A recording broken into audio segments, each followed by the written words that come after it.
आणि हजारो माता भगिनींना लाखो माता भगिनींना याचा लाभ घेता येईल। कृपया सगळ्यांना विनंती आहे, आपण कुठल्याही परिस्थितीत गडबड करू नये।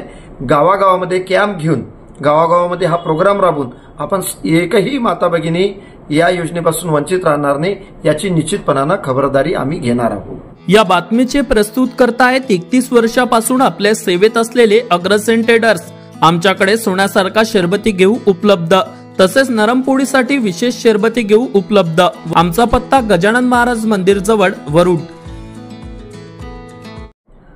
माझ्या महाराष्ट्र सरकारने आदरणीय अजितदादा पवार यांनी महाराष्ट्रातील तमाम महिला भगिनींसाठी मुख्यमंत्री माझी लाडकी बहीण योजना कार्यान्वित केलेली आहे। गेल्या 4 दिवसापासून ही योजना संपूर्ण महाराष्ट्रामध्ये कार्यान्वित करण्याचं काम संबंधित अधिकारी करत आहे। परंतु या योजनेमध्ये काही उणिवा होत्या, त्या उणिवा सुद्धा आता मी दुरुस्ती केलेली आहे। त्यामध्ये पहिल्या क्रमांकाची उणीव होती डोमेसिलची, ती अट आम्ही रद्द केली आणि डोमेसिलच्या ऐवजी टीसी आणि जन्मतारखेचा दाखला जरी लावला तरी या योजनेमध्ये आपल्याला पात्र होता येते।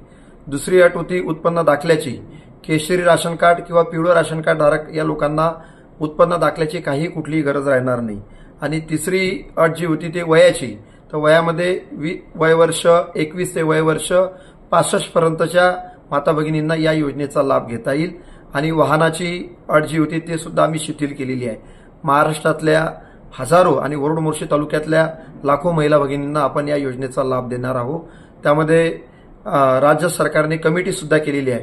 त्या कमिटीचा अध्यक्ष म्हणून तालुक्याचा अध्यक्ष आमदार म्हणजे मी स्वतः राहणार आहे आणि त्या कमिटीचे सचिव म्हणून तहसीलदार महोदय राहणार आहे। आणि माता भगिनींना एकच विनंती आहे की आपण कुठल्याही परिस्थितीत गडबड करू नका, कारण 31 ऑगस्ट पर्यंत आपली शेवटची तारीख आहे फॉर्म भरण्याची। 31 ऑगस्ट पर्यंत आपण फॉर्म भरू शकतो, परंतु लाभ देताना मात्र 1 जुलैपासून म्हणजे गेलेले जे 5 दिवस आहे, 4-5 दिवस आहे, या तारखेपासून 1 जुलैपासून सगळ्यांना त्यांच्या खात्यामध्ये 1500 रुपये प्रति महिना लाभ आपण देणार आहोत। कदाचित कागदपत्र करण्यास उशीर जरी आपल्याला झाला, आम्ही आपल्यापर्यंत पोहोचण्यात जरी उशीर झाला असेल तरी सुद्धा लाभ मात्र 1 जुलैपासूनच मिळणार। त्याच्यामुळे कुठल्याही सर्व माता भगिनींना माझी एकच विनंती आहे की आपण गडबड करू नका, धावपळ करू नका, शांततेनं समन्वयानं आपण कागदपत्र जमा करा आणि गावामध्ये सेतू केंद्र असेल किंवा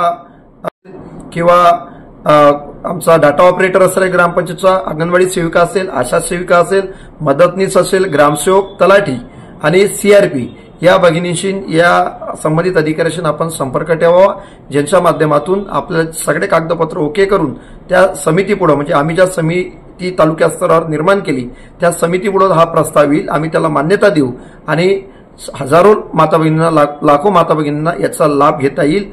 कृपया सगळ्यांना विनंती आहे, आपण कुठल्याही परिस्थितीत गडबड करू नये। गावागावामध्ये कॅम्प घेऊन, गावागावामध्ये हा प्रोग्राम राबवून आपण एकही माता भगिनी या योजनेपासून वंचित राहणार नाही याची निश्चितपणाने खबरदारी आम्ही घेणार आहोत। आता वरुड मोर्शी तालुक्यातील प्रत्येक अपडेट सर्वात आधी तुमच्या मोबाईलवर पाहण्यासाठी आजच आमच्या अमरावती टुडे न्यूज या युट्यूब चॅनलला सबस्क्राईब करा आणि प्रत्येक न्यूज तुमच्या व्हॉट्सअपवर सर्वात आधी बघण्यासाठी आमच्या 9373343384 या व्हॉट्सअप क्रमांकावर मेसेज करा आणि ग्रुपला जॉईन होऊन प्रत्येक अपडेट सर्वात आधी मिळवा। वरुड तालुक्यातील प्रत्येक न्यूज शॉर्ट स्वरूपात बघण्यासाठी आमच्या वरुड टुडे न्यूज या इंस्टाग्राम पेजला आजच फॉलो करा आणि रोज अपडेट रहा।